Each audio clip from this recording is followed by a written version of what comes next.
रामपुर नामक गांव में दो दोस्त रहते थे, बबलू और बिट्टू। वे बचपन से ही एक दूसरे के साथ खेलते, हंसते और रोते थे।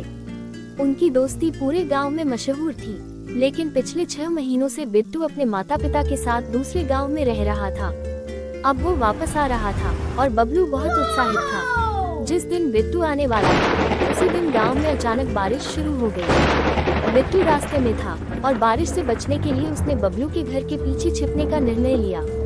वो खिड़की से अंदर झांकने लगा और देखा कि बबलू और उसके परिवार के लोग उसकी स्वागत की तैयारियां कर रहे थे।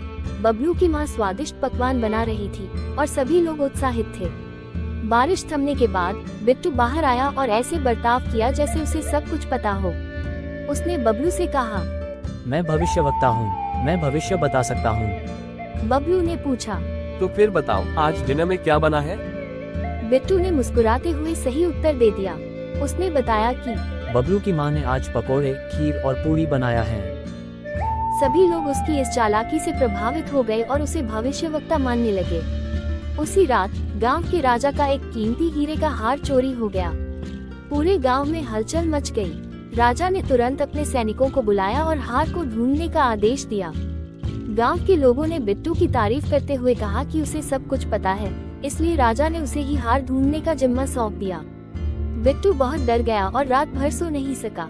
रात के समय बिट्टू ने गाते हुए कहा, आजा निंदिया रानी, आजा निंदिया रानी। वो बहुत परेशान था और सोने की कोशिश कर रहा था। अचानक एक लड़की प्रकट हुई और पूछा, तुम मुझे क्यों बुला रहे हो? बिट्टू ने आश्चर्यचकित होकर पूछा, तुम कौन हो? लड़की ने जवाब दिया, मैं निंदिया रानी हूँ। तुमने मुझे बुलाया इसलिए मैं आई हूँ। बिट्टू ने कहा, मैं बहुत परेशान हूँ। राजा का हीरे का हार चोरी हो गया है और मुझे नहीं पता कि उसे कहाँ ढूंढना है। निंदिया रानी ने मुस्कुराते हुए कहा, मैंने चोर को देखा है, उसने हार को राजमहल के कुएं में छिपा दिया है।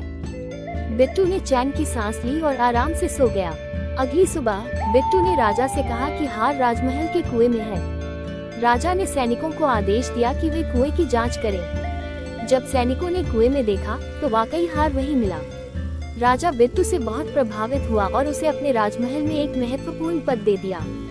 बिट्टू अब राजा के दरबार में एक महत्वपूर्ण व्यक्ति बन गया था।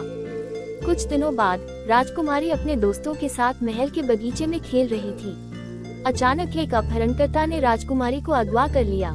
पूरा महल सदमे में था। राजा ने तुरंत बिट्टू को बुलाया और उसे आदेश दिया कि वो राजकुमारी को ढूंढे और सुरक्षित वापस लाए। बिट्टू बेहद तनाव में था क्योंकि उसे कुछ भी पता नहीं था और वो भविष्यवक्ता भी नहीं था। बिट्टू ने चिंतित होकर कहा, हे भगवान, मुझे रास्ता दिखाओ। अचानक एक आदमी आया और बोला, मैंने अपहरणकर्ता को उस पहाड़ी की ओर जाते हुए देखा है। बिट्टू ने उसे धन्यवाद दिया और पूछा, आपका नाम क्या है? उसने उत्तर दिया, मेरा नाम भगवान दास है, लेकिन आप कैसे जानते हैं कि मैंने उन्हें देखा है? बिट्टू हंसते हुए बोला, धन्यवाद भगवान। बिट्टू ने तुरंत सैनिकों को इकट्ठा किया और पहाड़ी की ओर रवाना हो गया। जब वे पहाड़ी पर पहुंचे तो उन्होंने अपहरणकर्ता को राजकुमारी के साथ देखा। बिट्टू और सैनिकों ने साहसपूर्वक अपहरणकर्ता पर हमला किया और राजकुमारी को सुरक्षित बचा लिया। राजा और राजकुमारी दोनों ही बिट्टू से बहुत प्रभावित हुए। राजा ने बिट्टू को बुलाकर उसकी बहादुरी की तारीफ की और उसे एक महत्वपूर्ण पुरस्कार देने का फैसला किया। राजा ने राजकुमारी का विवाह बिट्टू से कर दिया। बिट्टू ने हंसते हुए कहा, खिड़की से झांका तो खाना बनते देखा, निंदिया रानी को बुलाया तो राजमहल का हार पाया और भगवान से मदद मांगकर राजकुमारी को बचाया। जय हो भविष्यवक्ता। इस तरह बिट्टू की बुद्धिमानी और साहस ने उसे एक महान व्यक्ति बना दिया। गांव के लोग उसकी तारीफ करते नहीं थकते थे और उसकी कहानियां सुनते रहते थे।